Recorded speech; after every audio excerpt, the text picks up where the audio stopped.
Bonjour à tous. Je voudrais parler avec vous de polymères, ce que vous connaissez plus couramment sous le terme de plastique. Je voudrais même parler avec vous des nano-objets que l'on fait à partir de ces polymères. Du coup, je vous dis nano, on parlait de plastique, on fonce droit sur les nanoplastiques, et vous pensez pollution des océans, autant de plastique que de poissons dans la mer en 2050. Bravo l'écologie, voilà une thèse qui a de l'avenir. Et j'aurais réagi comme vous il y a peu. Mais laissez-vous convaincre, le plastique pourrait bien vous sauver la vie. Je m'explique. En médecine, administrer un médicament, c'est bien plus compliqué que ce qu'on croit. Les médicaments sont toxiques. Et oui, posologie, intervalle entre les prises, tout ça n'est pas sans raison. Le médicament va partout, et pas seulement là où on a besoin de lui, ce qui provoque souvent des effets secondaires. Prenez la chimiothérapie par exemple. Si elle ne traitait que le cancer, elle ne serait pas aussi connue pour sa liste de désagréments. Vomissements et chute des cheveux pour les plus connus. Et si je vous disais que les polymères sont la solution?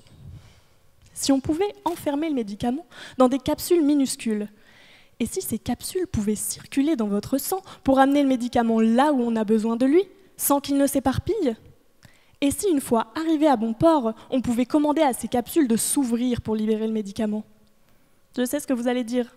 Avec des si, on mettrait Paris en bouteille, ou plutôt avec des si, je mettrais la santé en capsule? Eh bien, c'est exactement ce que je fais.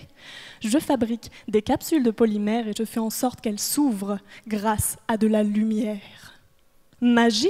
Mais non, chimie. Dans mes capsules, je mets deux choses. Le médicament, car c'est quand même le cœur de notre sujet, n'est-ce pas? Et une molécule un peu particulière.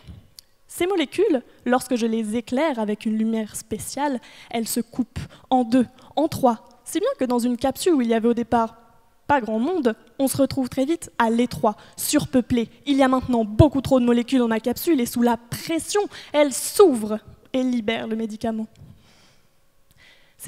J'utilise ces capsules pour lutter plus particulièrement contre le cytomégalovirus, un virus qui touche 50% de la population. Et oui, regardez votre voisin. Un de vous est probablement porteur. Mais tout va bien. Tant que vous êtes en bonne santé, vous ne risquez rien, car le virus ne vous fera rien. Il est bien plus fourbe.